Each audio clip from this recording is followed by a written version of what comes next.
Hello, active traders, and welcome to Winning Breakouts and Power Tools with MetaStock. I'm Ken Calhoun from Trade Mastery, and I'm joined by my longtime valued colleague, Jeffrey Gibby from MetaStock.com. Jeff, it's great to have you with us here today. Thanks. It's good to be here. So we're going to start off, and Jeff's going to go over Power Tools from MetaStock for the first 30 minutes.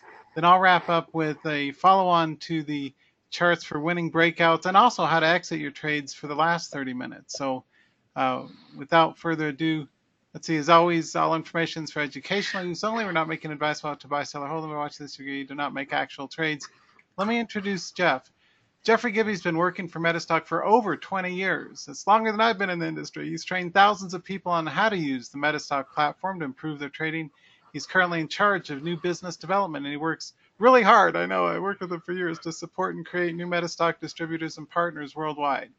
Jeff works with training companies to help people learn the power of MetaStock. He's spoken to traders from around the world, and he's trained people on how to use the software and how to trade various markets. So let me hand over presenter control to Jeff and take it away. I wanted you all to give Jeff Gibby a warm welcome to our presentation and look forward to seeing what you got to say. All right, so this should be showing my screen, and it should be showing the correct one. So looks correct. Yes, it is. All right, good. Just to talk a little bit about myself, give myself a little bit of background. I'm used to talking for about an hour. I'm going to append today's class a little bit, but as Ken said, I've worked here for 21 years now. The better part of that, I'd say the first decade of that, it was in the inside sales. So, and it was a lot of fun. We'd call in, and or people would call in, and we'd talk to them a little bit about how they were working to improve their trading and what they're doing. And MetaStock's a really, really good tool for that.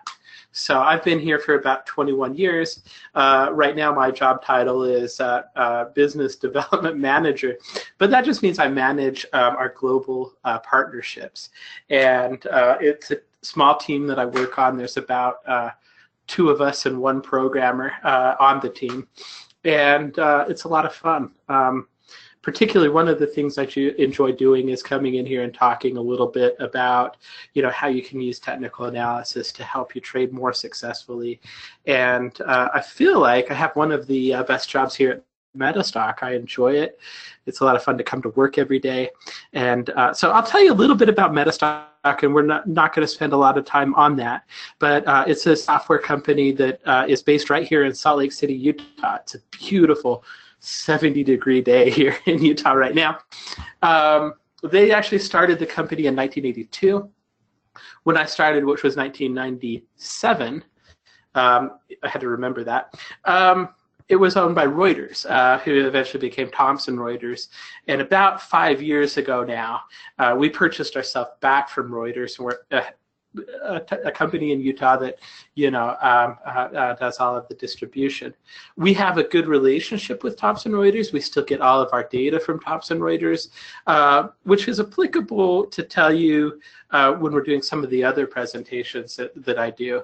The nice thing about our relationship that we have with Thomson Reuters is we get all of our data through Reuters. So today we're going to be talking about like U.S. stocks, and primarily like just a handful of them. But you can apply what I show you today in India. You can apply it in Saudi Arabia. They cover about 191 global exchanges, one of the best news and data services that are available, competitor from Bloomberg. And so it has really helped us establish the brand, especially overseas. The other thing I'd like to say about MetaStock as we get started is for 25 years in a row this year, it's been rated #1.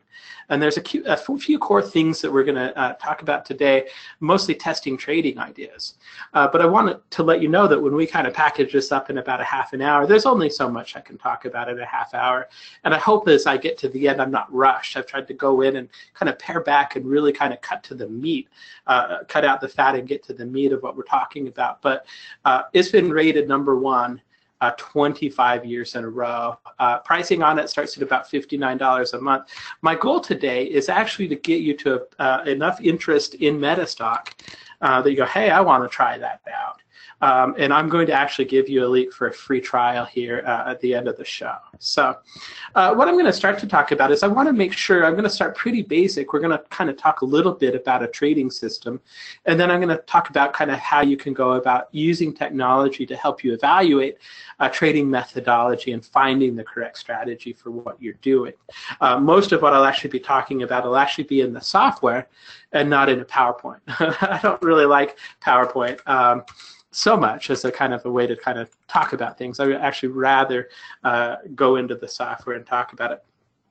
But to talk to you a little bit about what a trend or what a system is we're going to talk about an indicator that was developed initially by Gerald Appel. Okay, and it's going to be MACD. I'm sure a lot of you have heard about the MACD. I'm sure plenty of you are familiar with the MACD and kind of how it's calculated and how you use it in your trading. And there are quite a few different uses. Today we're going to talk about kind of the primary use. There's actually 3 primary uses of the MACD, but it's important to talk about that the MACD is like a trend following and momentum indicator. You can look at it to kind of identify whether or not you're in a bullish trend or a bearish trend in the market. You can also look at it as an overbought, oversold indicator. So let's just talk a little bit about, and we're going to go ahead and swap straight into MetaStock here. And I've got a MACD chart here. I'm actually going to take this off here and just kind of make a bit of a cleaner chart for you. On this Apple chart, basically with the candlestick chart, what we've got, what I've already got applied here is a 12-period exponential moving average and a 26-period exponential moving average. And I also have a 200, but that's not relevant to what we're talking about today. Today we're just going to be kind of narrowing down to like the 12 and the 26 and kind of how it goes into like what a MACD calculation is. Okay. What I actually want to do now is actually drop MACD on the chart. And so if you're kind of new to MetaStock, there's several hundred indicators that are available in here. They range from everything from MACD to stochastics to RSI. So to throw MACD on a chart, well, I'm just going to find it in what we call our indicator quick list right here.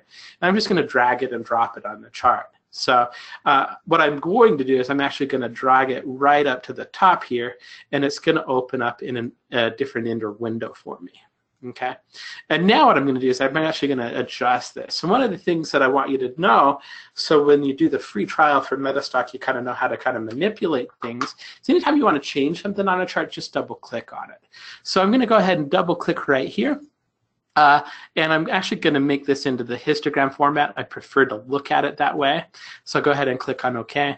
And then I'm going to basically, this red line we'll talk about in just a second, but I'm going to thicken that up a little bit so you can see it a little clearer on the chart. The first one, what I want to talk about first, though, is the MACD and kind of how it's calculated. The MACD is the blue histogram line that I just made into a histogram line, basically. I want to talk to you a little bit about how it's calculated. So if we were to take this 13-period exponential moving average and this 26 and subtract the values, you're basically going to get the value of this blue histogram. Okay, it'll be fairly close. When Gerald calculated this indicator initially, he didn't use exact whole numbers. What he used was like 0.75 and 0.015 as his moving average of length. They weren't tied to direct numbers, okay? But the closest values to those would be like a 12-period exponential moving average and a 26-period exponential moving average. So we'll just kind of use exponential moving average because a lot of people know what that is. And I couldn't even explain to you what a 0.075 moving average was. I just wouldn't be able to do it. I don't understand it myself. So to get the value of this blue line, really what you're looking at is you're looking at the difference between a shorter moving average and a longer period moving average. That's all you're looking at, okay? And you can tell a lot about kind of the activity of the price just by looking at the MACD. So, and what I mean by that is if you're kind of in a bit of a flat area, like right here on the chart, and we're looking at Apple just in case you're curious. If you're looking at kind of a flat area on the chart, what you're going to have is a lower MACD value. There's not a lot of momentum that exists in the chart, and the difference between the two moving averages will tend to shrink, which is why you'll see real flat MACDs when that happens. If you're in an area that's kind of in an uptrend of price, what you'll notice is you get higher MACD values. You had a fairly good uptrend here. You had a fairly big separation between your shorter and longer term moving average, and an even more pronounced separation here and here. So all you're looking at when you're in a downtrend, same thing, your MACD is negative, because what happens is you get a bit of a drop between that MACD value. You're just looking at the difference between two moving averages. That's all. You're looking at it visually.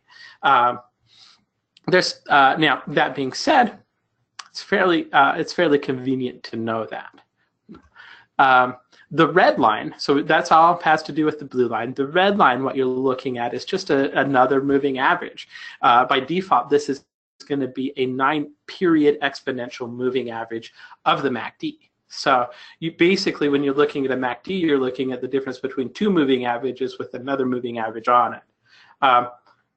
It's a trend following system. Okay. Now, there's actually three different methods or three different ways that Gerald Appel talks about how you can trade this. The first one is the relationship between the MACD and the signal line. Okay, and it's the easiest to understand. Basically, they call this a signal line. If your MACD is above its signal line, in other words, if the blue line is above the red line, then basically the MACD is in a bullish phase. Okay, if it's down below its signal line, as it is right here, then it's in a bearish phase. Okay, so if you're bullish on a particular stock, if it goes up above its signal line, for example, then you're bullish. And so the corresponding action to take if you're trading the first classical method of the MACD is you go ahead and take a long position, okay? Because if you're bullish, what does that mean? You think the stock's going to go up, so you take a long position. And the same is true. If you're shorting stocks and it goes down below its signal line, all of a sudden you're going to be in a bearish phase. And then what you would do is you'd take a corresponding position. In this case, you'd close your long position and go short. It's very, very simple. Okay, and that's probably the simplest way to look at the MACD. Very briefly, and we won't cover this just due to time constraints today, but the other two kind of methodologies that Gerald talks about is he talks about it being an overbought, oversold indicator. And what that means is if you have like huge spikes in a MACD value, there's a tendency to have a reversion to the mean. I was just looking for kind of like the biggest value in this Apple chart of when that happened. And the biggest value I can find, at least to right here, is back in February 23rd. Okay. So if we kind of look back then, the MACD spiked all the way up to 464, which isn't a huge number. But generally what's going to happen is when you have a big rubber bandy movement, momentum might start to stagnate. And generally buyers will kind of step out of the way. Profit takers will come in, and it has a tendency to pull back price. So that's the second method that he talks about when he talks about different ways you can kind of analyze a MACD methodology. The third, and we won't talk about this hardly at all, but I want to mention it. One of my friends and business partners, Dr. Elder, calls it the most powerful signal in all of technical analysis, not just the MACD. But what he's talking about is divergence between MACD and price, okay? And to just kind of briefly illustrate that, we'll just take a look at these recent troughs for the MACD. I'm going to draw a line from the trough to the trough here, okay? And then I'll draw a corresponding line between the low here and the price here. You'll notice that the prices are kind of headed in the same direction, so they're not divergent, they're actually convergent. In this case, there's no divergence, but if, for example, this line was looking something like this, that would be basically what you would consider like a divergence. And again, it's something that Dr. Elder talks about as being the most powerful signal in all of technical analysis. So again, we're going to focus on mostly the signal, or the first method. I just wanted to kind of mention the other two, give you some value here. I'm going to go ahead and delete these lines off of the chart. And I want to show you how MetaStock can kind of keep track of all of this just when it comes to the MACD indicator. So if I go ahead and attach the MACD, what we call this an expert advisor in MetaStock. So I'm going to go ahead and click on this. It'll bring up a list of experts that are applicable to this particular chart. I'm just looking at the time, and I'm going to hurry a little bit faster here. I'm going to go ahead and attach this to the chart. And you're going to notice here that you have buy signals and sell signals that form automatically on the chart that correspond to that crossover between the MACD being bullish and bearish. You'll also notice here at the bottom of the chart, it's going to show you whether the MACD is currently in a bullish phase or a bearish phase, or a bullish phase or a bearish phase, or you get the idea, okay?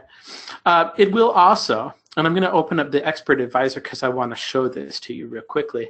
It will also kind of keep track of all of that positions. So when I open up this expert advisor, you see there was a sell signal that happened on this Apple chart.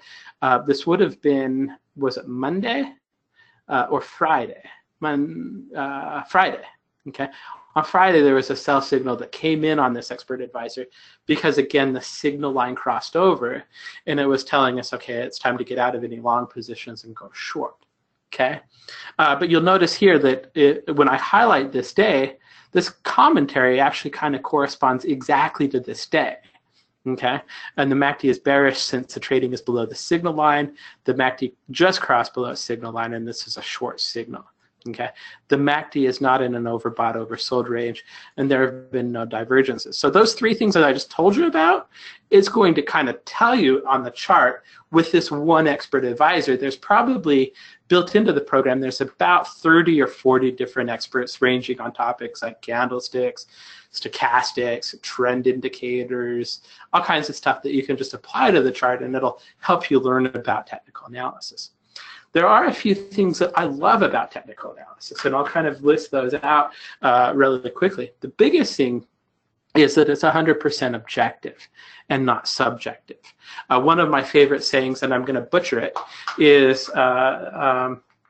emotions are, I can't even remember it, but emotions are not your friend when you're trading. Have you ever been in a stock trade where you're basically buy a stock and then say, okay, well, I'm bought into Apple right now and it's going up. That's really good. It's going to go up forever, right? Or hey, and then you have a down day and you lose your profits, and you're like, okay, well, it's just a correction day.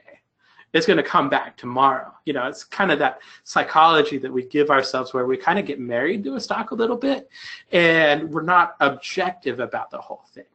Since all of these sell signals are completely objective, we have a couple things that we can kind of see on them. Number one, we can see the performance. We can see very visually that this was a buy signal, and that we would have sold and went short here, and that would have probably made us money. Well, we went short here, and then we kind of broke even on this trade, broke even on this trade, broke even on this trade, and maybe made a little bit of money, made some money here. You can kind of visually already see how well it's doing. But one of the questions that I used to always get when I was talking to traders on a day-by-day basis is there are literally hundreds of indicators, really even just inside MetaStock. So the question became, okay, well, here we can visually see the performance, but how do I get started? You know, am I going to have to learn? And I would get this a lot from people I would talk to on the phone. Am I going to have to learn 200 or 300 indicators to really use your software? And really, the ability for us to go in and kind of evaluate these before we go in and even learn about them is very, very key. What we can do is, since these are all objective and not subjective, we can see exactly how they performed on the chart. And I can take all of the methods that are built into MetaStock, actually test them to a chart, and see how well those would have worked over the last year or 2 years or 5 years or 20 years. With the data that you get from Reuters as part of the platform, the data that they have on equities here in the US goes back to 1980. On futures, it goes back to 1973. So you can go in and do all kinds of testing to see how well something's worked in the past, how well it's currently working, how well it's worked since the market kind of changed in January. Whatever type of analytics you want to do to see what indicators are working now, you have the ability to do it, and it's automatic. So let me show you how that works. I'm going to go ahead and click on here. And I've already selected about 100 of these systems that we can actually just apply to a chart. And one of the things I love about the MetaStock system tester is I could actually apply this to just about any market that I want. And you'll notice, I'll just go through. We've got a MACD system here. We've got a momentum system here. We've got stochastics here. We've got a LCI. You've got turtle trading system. You've got all kinds of different methodologies that may or may not work in your markets. And one of the things that is pretty unique to the MetaStock platform is I can take as many methodologies I want, and I can test like all of the optionable stocks if I want. I could make a real quick selection right here. This right here down here. This is the instrument list. We cover about 381,847. I say about. We cover 381,000 instruments you could go in and test. And we could test like the whole Dow Industrials. You could come in here to North America and you could say, I want to test all the US optionable stocks. You could go into, like if you're in Asia and you want to trade maybe the Hong Kong Stock Exchange, you could go in and select all of those. Now, and very quickly you can do, I've already selected 6,600 stocks. And I'm not going to run that simulation simply because it would take till the end of my presentation. But the point is you can go in and test whatever you want. Say, how well did this work overall? Okay. To breeze through some of these other options, we can take long or short trades. I'm going to do both. I'm going to go back about 250 days, which you can change. And I'm going to say, okay, well, test this. Start with $10,000 and trade 75% of that and tell me which of these indicator-based methods work the best. And I'm just going to key in a couple symbols here. I've actually, CVX, we're going to do Apple, if I can type the symbol correctly. Okay, we're going to do JP Morgan, Chevron, and Goldman Sachs. Okay, let's go ahead and run the test. Okay, so it's going to run about 400 simulations right now. And you'll notice as it's going through, right now it's doing the RSI, the adaptive moving average. It's actually chunking through them pretty fast. But what we're doing is we're saying, okay, if we went back a year in time, which of these indicators performed well? Which ones of them didn't? Let us focus what we want to learn on what actually shows up in the exploration. So let me click on View Results. And again, we're going to kind of breeze through this kind of quickly, but I'm going to sort this based on the average net profit. So again, this has taken the whole year last year. And you'll notice right here, I'll go ahead and make this full screen. Our best performing system was a system in MetaStock called the Pattern Trading System #1. Yeah, over the last 250 days, approximately last year to this year, we would have made about a 20% gain if we would have, on average, trading those 4 stocks. Okay, but I don't like this system. The reason I don't like it has to do with kind of how often I want to trade. On average, per stock, it would have taken 63 trades. Okay. 63 trades in a 1-year period is kind of ridiculous for me, at least. Especially, where I work 40 hours a week. I have 4 to 6 kids, depending on the day at home. And that's just too many. I actually tend to like this MACD histogram system a little bit better. This is one of the systems in there called PS MACD Histogram 1. It would have made about a 17%, so it made about 13% less, or 3% less, sorry. But it only on average traded twice per stock. Okay, so 2 times per stock is not bad. And its profit versus its loss was 1.8 to 0.3. So I like that quite a bit better. Okay, so yeah, absolutely, that's the one I'm going to look at. And to kind of take a little bit of a closer look here, I can actually kind of drill in here and it'll show me just the results for that system across the stock. If I had just tested 6,000 stocks, you'd have 6,000 green and red lines. Okay, and now I can actually focus on what stock works best with which methodology. And in the case of Apple, had we used this as a methodology to trade with over the last year, 427 to 424, we would have made about 50%, 49.15. Okay, we would have had 5 trades on that. 4 of those would have been profitable trades, and 1 of them would have been a loser. Our average trade versus our average loss was about $3.98. For every dollar we lost, we made $4, basically, is what that's telling you. There's a whole bunch more stuff in here. I'm just going to show you the report because I don't really, because of the time. But you've got 5 trades, 45% gain. Our average win was about $1,300. Our average loss was 329. There was only 1 of them. So our average lowest and highest was about 329. The other thing I do like to look at right here is the equity line. This just shows us performance over the last year. You'll notice it sat on the sidelines for about 100 days before it got a signal. But then once it got in a signal, we kind of have a vision of how well it worked. Okay. Now, the next step in terms of analyzing this thing, and I want to be really clear, and I also want to tie this up, because I don't view system testing as a bypass to the education. If we want to be disciplined in our trading, what we want to be able to do is we want to be able to look at methods that work well, but we also want to understand them. We want to understand how things are calculated. And I think personally, the better you can understand this, the better it's going to work for you, the more disciplined you will be. So again, I actually talk about it as a way to bypass your education. Or not bypass, shortcut. So we can focus on what works well. And I've just plotted this on the chart. You can see the equity line here. You can see where the buys and sell signals would have come in.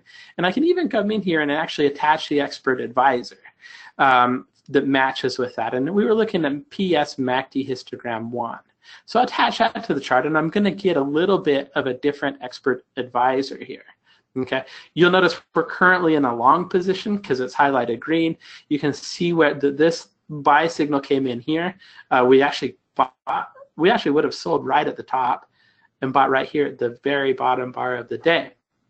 But I can actually highlight these, and looking at the expert advisor, if I can move it to the right day real quickly, I can actually kind of come in here.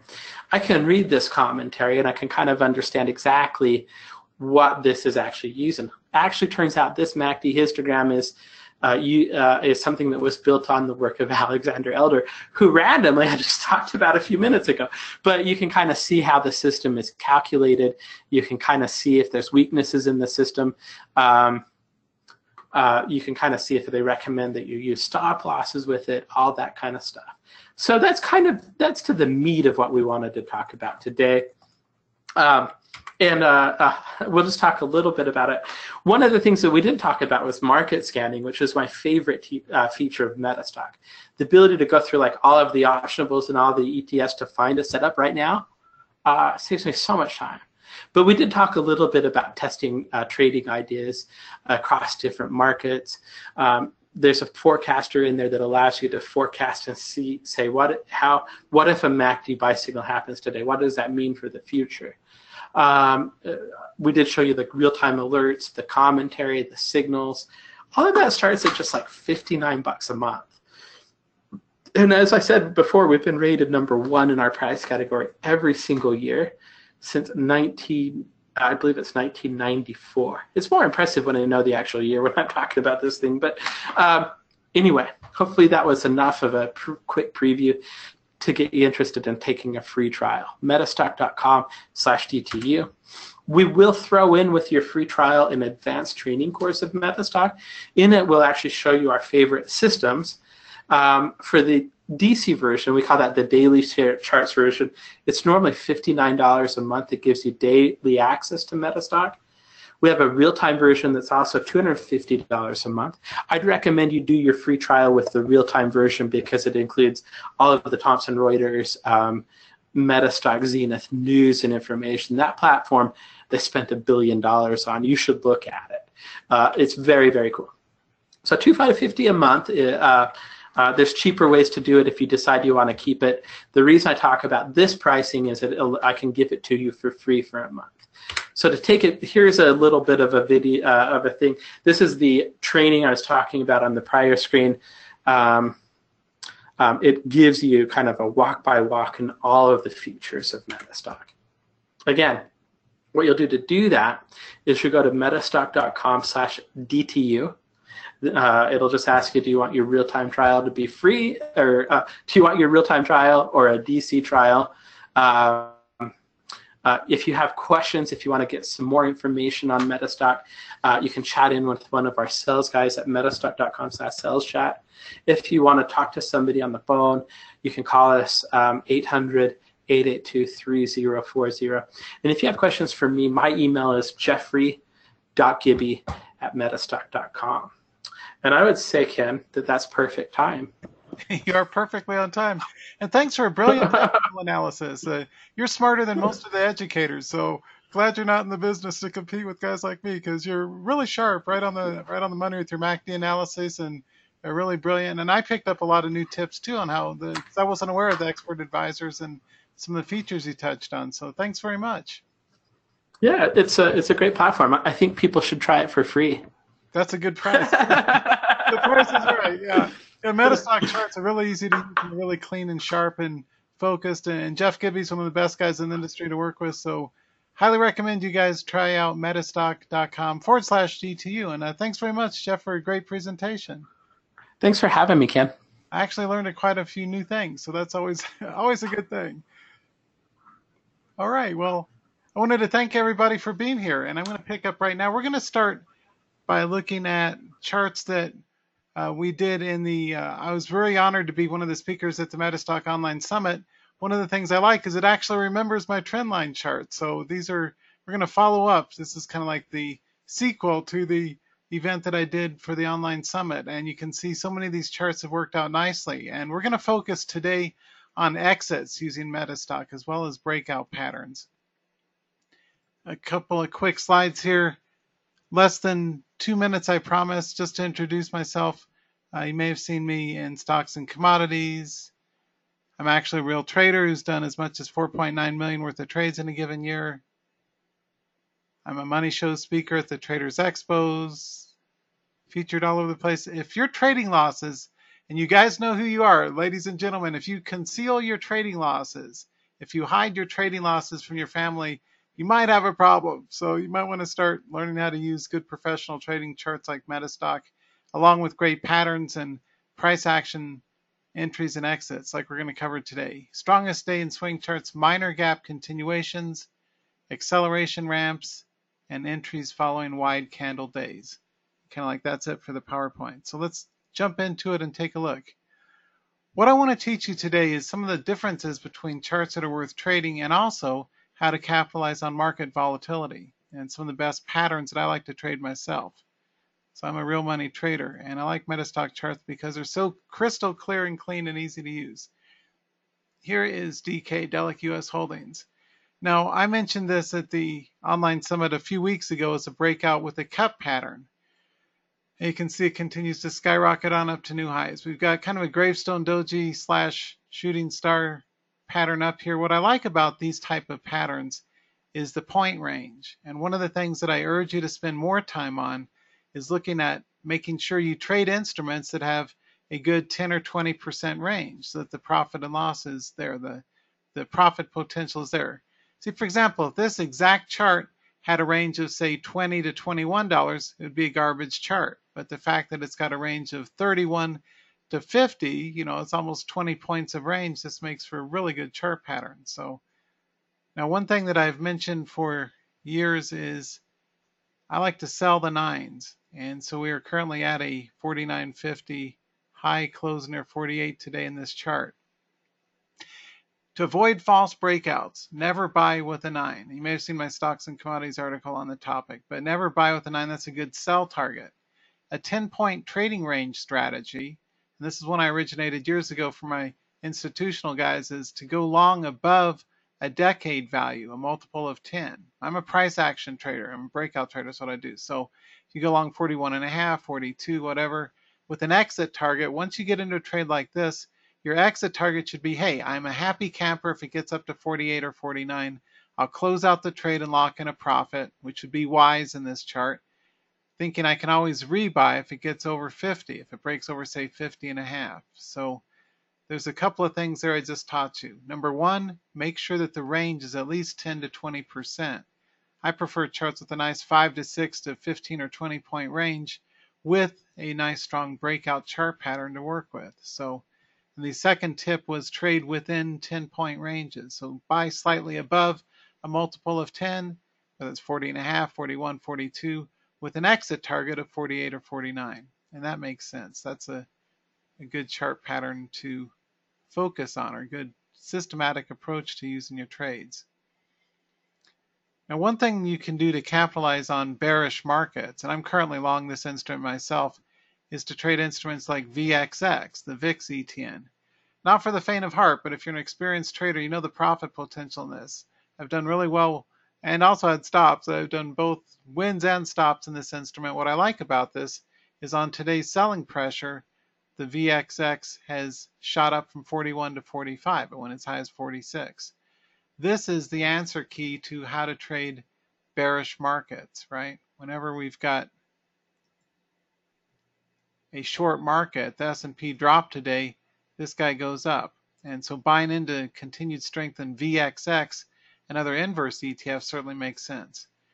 Now, one of the patterns that I'd mentioned in the online summit, which is still perfectly valid and holding and proving itself successfully after the fact, which is cool, is Jeff had touched on mean reversions, and that's a very smart technical pattern that experienced traders are used to working with. Something will run up or gap up, does a 50% retracement to the mean, to the average, and then it'll often bounce. And you can find that it's holding support off the mean reversion. So that's why I'm still long VXX in my capital trading account. So disclosure, I'm currently long this instrument, and I'm going to buy more if and when the stock market sells off.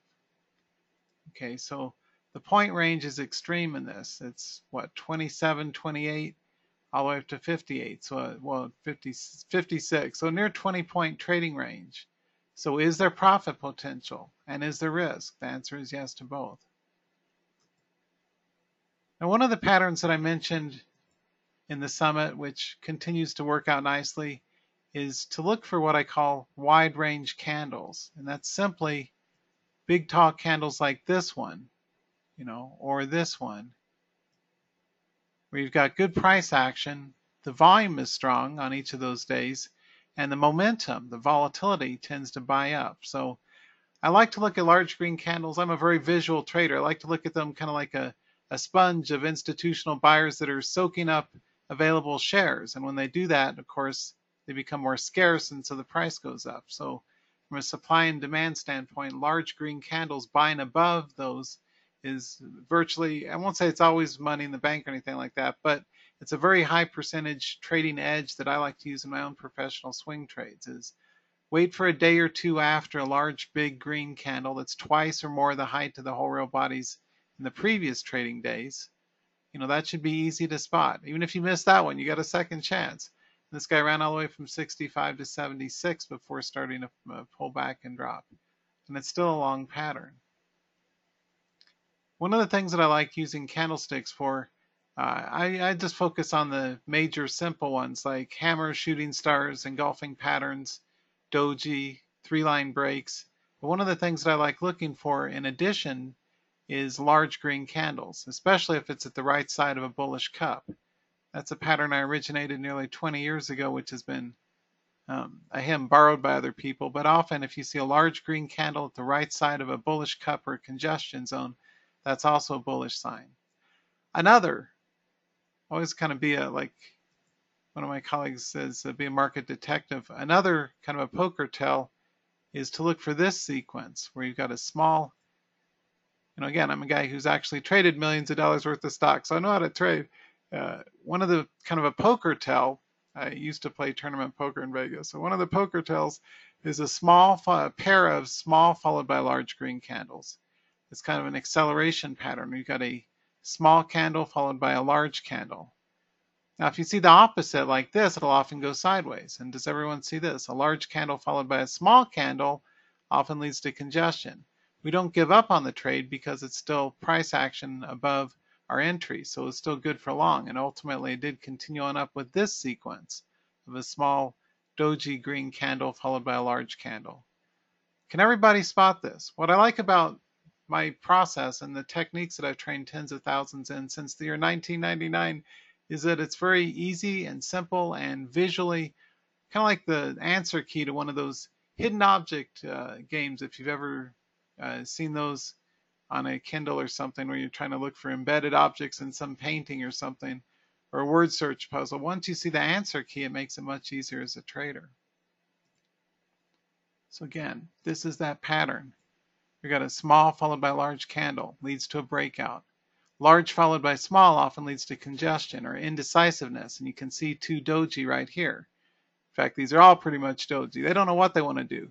You'll often see that. So what I do as a trader is, let's say I bought here and it goes long, and we see another green candle that's large. So I'm bullish, but the trailing stop or the hard stop would be a loss of the upper reach of that candle. So if it got back down here, we'd get back out, but it did continue on up. Okay, so that's a sequence that, and I highly encourage you to test this for yourself. You can say, hey, he's right. The trick is you got to use it with charts that have enough range to make the P&Ls work out, to make the profitability or the trade potential there. Again, this guy has a range of 52 to 76. That's a 24-point trading range. Side note, I used to be a corporate statistician for the Ford Motor Company, and I'm a nationally certified quality engineer from back in the 90s. I worked for a lot of big companies, and in manufacturing and engineering, we use things like flow charts and parameters and control charts to identify patterns. As a trader, using your MetaStock charts, you can visually, and one thing I love best about MetaStock charts is they're so crystal clear, and it's so easy to see emerging price volatility and also declining price on the way out. Do you all see, and we're going to move on, I got a lot more charts to look at, but do you see this sequence? This is a sell signal for me. If I see, I call it a baby or Papa Bear, Mama Bear, Baby Bear. If you see a large or venti grande large, for those of you who drink coffee, anyway, you get a large, medium, small. You go old school. If you see candles declining in whole real body height, I'll often get out if it loses support, and that would get you out right near the top. You could rebuy if it ever eventually takes out new highs. Mantra of a professional, breakout trader, I can tell you at least my own experience is, when in doubt, get out. And you see any sign of technical weakness, like large upper shadows or tweezer top, or large, medium, small candles, and it loses that support, that's enough to get me out because I want to lock in as much profit on the trade as I can. The thinking in the back of my mind, I can always rebuy if and when it takes out new highs. Speaking of which, a good strategy that I've published for years in stocks and commodities and speak on at the Money Show events is wait until 50 cents or more above the obvious resistance before getting in.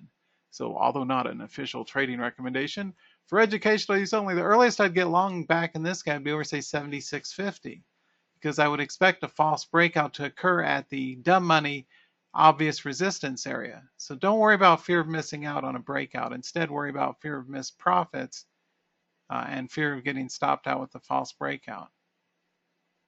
How do you know when to get out of a trade? Let's take a look at this one, FTNT. Lots of really good charts here to work with. Another signal that gets me out of a long trade is a loss of support of two red candles. And these are all good rider downers. You have my word. I've tested these out with millions of dollars worth of trades, and I like how they work. If you see two red candles in a row, there's trouble in paradise. Stop the madness. There's got to be a better way. What do? Well, if you see two red candles in a row selling on a loss of those, here's a red candle pair, that's fine. Or here, two red candles, you get out here. Two red candles didn't lose that support. If you're still in long now, we've got two red candles with 55.5 as technical support. I'd put a sell stop at 55, if I were trading this in one of my brokerage accounts. So if I were long on the way up, hooray for me. But the trick about making a lot of money as a trader and having won a lot and lost a lot and being on both sides of it and testing things out, frequently, and here's a bearish engulfment anyway, but it's another sell signal. By testing things out, it's always a smart idea to exit early because you can always re-enter on a continuous move up. Of all the tens of thousands of traders I've worked with, either in person or online with the webinars, just speaking in general to thousands of the world's traders, y'all overtrade choppy charts. You go in too much leverage on single charts, and you wait far too long to exit. Your exit signals need to be really clear. So if you see a loss of 2 red candles, or, like I said, that 10-point rule, if you get to the high regions like an 8, something with an 8 or 9 in it, that's always a good place to exit. So it can always rebuy if it gets over what? 60 later. So if it gets over 60.5, that would be the earliest I would rebuy. Okay, I would not be buying 58.50 or 58.80 because it may stall at the 60 decade value. So from a price action standpoint, this makes sense to exit. Another quick technical pattern you may want to be aware of that I've published on for a long time is what I call an acceleration ramp. That's simply where you have a stay, and there's no special indicator. You just use your brain and your eyes, and you take a look for these kind of a hockey stick pattern where you've got a steady uptrend. The thing is, the trend should be in play for at least 2 weeks, and this was in play for quite a long time, for over a month. But anyway, you got a steady uptrend as buyers slowly work their way into it. And then at hockey sticks with the sharp angle momentum breakout, that'll often lead to a new surge in price action. You can see it ran up 10 points after that signal. So these are the kind of things that, as a price action trader who does not use a lot of indicators other than price and volume to trade, I found that's a very effective approach. Let's take a look at this one, DXCM. Signal candle, just to recap. Remember, large green candles. That's my favorite thing to look for, is large green candles in an uptrend, because often they'll be followed by a minor gap or a small gap. We take a look at other charts. Here's one, Twilio, TWLO, the pattern. Small gaps that continue are, I won't say it's money in the bank, but it's my single favorite chart pattern, also known as windows in candlestick talk, but I call them gaps. The small gaps of, a point or two that then attract new buyers often lead to a big run up. And often you'll see that they make a spectacular breakout. The good news about gap continuations is, you and I both know, oftentimes you're going to miss the day of the gap or even the day after. The good news is that it's best not to trade the day of the gap unless you're day trading, or even the day after the gap, because often that's going to be a pullback day or resting day. This was a long day, but more often than not, following a nice gap, you'll see a pullback or mean reversion, or goes sideways for a day or two, and then eventually it takes off. So that's the good news about gap plays, is don't worry about trading the day of the gap, or if you miss the gap day, the trade potential is outstanding even a week after the gap day, right? It was here at 33.5, 34, ran all the way up to 43. So a near 10-point run, a 9-point run in this guy before pulling back. And it's still bouncing here at new highs. How about second chances? We all like a second chance at things. Let's say you missed the first gap continuation play and you're sitting on the sidelines wondering what to do with this chart. Well, always start by marking out horizontal resistance. And one thing you can see on your MetaStock charts is using whole numbers and half numbers is another good strategy. So when in doubt, add 50 cents to the nearest whole number high, and that makes for usually a good entry signal. So although not a trade recommendation, I'm looking to get long Twilio if and only if it breaks north of 43.5. Don't ever speculate by trying to buy bounces and uptrends, because oftentimes, let's say, pullbacks and uptrends. You got a nice move up here in a pullback, and if you bought it, yeah, it worked out for a point or two, but then it's starting to be in trouble again. So ignore those people, in my humble opinion, that say buy a pullback and an uptrend because it keeps running. I don't buy counter to the trend. The prevailing trend is down. I'm going to go to cash. I'm going to wait for it to take out new highs. So my long trigger in this guy will be up at 43.5. And that would indicate new buying pressure, new buying strength, especially if the volume picks up and we get higher volume. One thing that I want you to think about as you look at the charts here with me is the trade worthiness of the chart. These are all outstanding, spectacular charts of professional quality that I like to trade. And again, on your MetaStock charts, look at the point range on the right column. This guy went 24 to 43. Could you made some money had you traded this guy, right?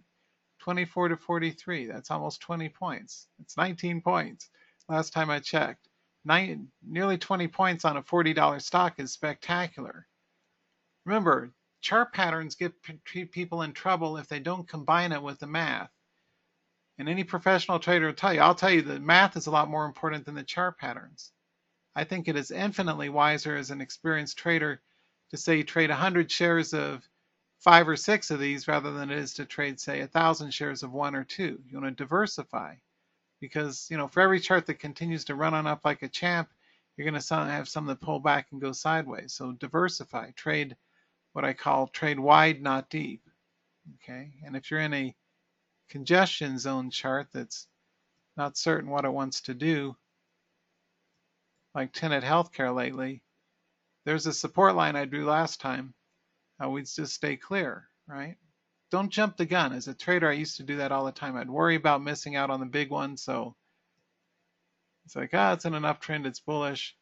I'll take a shot here and then get stopped out. I'll try it again and get stopped out. One more time, third time's the charm, get stopped out. No. Earliest I would go long here would be 26 or even 26.50 because it's in a sideways congestion zone. We don't have time to look at the ADX, but if I drew the average directional index on this chart, you'd see it would be in a decline along with volume because the volatility is sideways. So one thing you always want to do with your charts is make sure you mentally resolve to never trade within trading ranges. That's a boneheaded bad idea. Stop the madness. Don't trade within ranges. Only trade at trigger points that are likely, like a magnet, to attract new institutional volume. It's likely to make you a winning trader. Look at it like buying wholesale and selling retail. You want to buy at a price that's favorable, that's likely to attract a whole bunch of new buyers after. Trading inside congestion or consolidation, regardless of what squiggly line indicators tell you, is a really stupid idea and an exercise in futility because you're guessing. And if you want to make money as a trader, you're not into it for guessing, you're into it for trading when the odds are definitely in your favor and you've got a defined trading edge. So from a price action standpoint, what you really want to do is wait till 50 cents above a high on a congestion zone. Put it in context, right? You get a large green candle led to buyers. Historically, look at what happens and see if it behaves itself, if it does the kind of trades you want. You always want to trade uptrending charts with lots of range and volatility. The trading range on this guy is what, 13 to 25. So a 12-point range on a $20 stock, spectacular. Remember, all trading charts are not created equal. If you saw this kind of chart, but the range was only, say, 20 to 21 or 22, would be a no-go because there's not enough underlying volatility in it. And I can't stress the need to look for volatility as a key lead indicator enough. You'll find any professional trader, ask any Wall Street guy, any market maker, any specialist, any hedge fund or prop shop trader, any of the guys I know and have traded with or myself, we like, it's like, show me the money. On the count of 3, wherever you're in the world, say, show me the money. Let's do that at money show events. And people come in from around the conference center to see what's going on in there. So show me the money. We've got a nice gap, large green candle, right side of a cup, continued on up, right? And it continued to be a nice breakout. It's pulling back now, so we don't guess and gamble and go long here. I'd wait earliest till say 24.5 before getting in long. But the main thing from a qualifying, a scanning standpoint visually is it a tradable chart? The answer is an overwhelming yes. If a chart like this has a range of 14.5 to 24, that's a near 10-point trading range on a $20 stock, which is spectacular. A lot of money could be made there. Now, it brings me to a really important point, and we only got a few minutes left, so I want to give you the best highlights of a career trading millions of dollars worth of stocks, of real money trades I've done. Don't be misled by people that say you can make a fortune with a leverage in penny stocks or trading under $10 crappy stocks like amateur college kids do. Those of us, I'm 54. I've been trading for almost 20 years now, since 99, full time. And one of the things that I've learned is the point range is that's the one thing I want you guys to take out of this is the patterns, but also the importance of volatility. Traders, we trade on price action, volume, volatility, and tight stops, right? That's what you do. You combine tight stops with strong charts and you got a system, right? What you don't do is try and apply this, well, he's using $20 stocks, but I can't afford to trade. I got $200 in my trading account, so maybe I should try $2 stocks because they run up 15 cents. Epic fail. Just say no. You're going to blow your money, son. Don't do that. Don't do that, Sparky. Instead, trade charts that actually have enough point range to make it worth your while from a profitability standpoint. Any good trader will show you these kind of charts where there's consistency of trend, width of range. That's really important. So again, if this chart had a range of say 19 to 21, it'd be a garbage chart, not worth a shot. And that's it took me so many years to learn this. Yeah, my word, it took me like 8 years to figure that out. So I've learned all this stuff the hard way through the school of hard knocks. So trading volatile charts with a combined price action volatility standpoint type of a pattern makes sense. Here's another one, BOFI. And I mentioned this one at the expo, or I'm sorry, at the online summit for MetaStock a few weeks back. And the reason I mentioned it at that time, and it still continues to be a rock star chart, right? I picked so many good charts, even following up from after the summit. These are rock star charts. The reason I mentioned this one is another rider downer is the fact that we got a really nice tight price action channel. And the better defined, kind of like a laser engraving, or I like to use an analogy of a piece of yarn or string tied tight, nice 45-degree angle or close to type breakout with a tight trading range channel makes for the easiest charts to position size, as my colleague Van Tharp would call them, or scale into. Now, whenever I ask my audiences in live events that I speak at, I always say, how many of you, show of hands, add to winning trades? And to this day, consistently, I only get 1 out of 3. I get around 25–30% of the people say they position size. You should always start small. I will start most of my trades off under 100 shares. And you may wonder why. I mean, I've traded a lot, but I learned, and that's why. They say there's old traders, there's bold traders, but there's very few old, bold traders. And that's true. I like to diversify. I'll trade 15, 20, 30 instruments in a heartbeat, and am. But I start all my trades off real teeny tiny pilot trades, maybe 20, 30, 40, 50, 100 shares, with the thinking in the back of my mind, the ones that prove themselves, kind of after it's been on probation and it's continued to attract new buyers, I will double down on the trade. I'll martingale up. I'll scale up if I have a nice, tight, clean price action trend to work with. I know Jeff had mentioned the importance of directional trends, and that's absolutely right. These are big money charts potentially, because look at the range. The range on this guy is 27 to 43. Spectacular, right? You could have made a bundle if you'd traded this the right way on the way up. But you don't go in, I'll keep it polite, but there's phrases that Wall Street traders use that I will refrain from using. But you don't go in large size like 1,000 shares and hope for the best, because often it'll stall out, drop, and you get a big stop loss. Instead, trade a field, trade a number of different instruments the right way with good charts that actually make sense. So with that, our time here is at a close. I wanted to thank all of you for being here. I hope that this has given you some food for thought, some really brilliant technicals from Jeff. I'm really impressed every time I hear the guy talk because he's smart.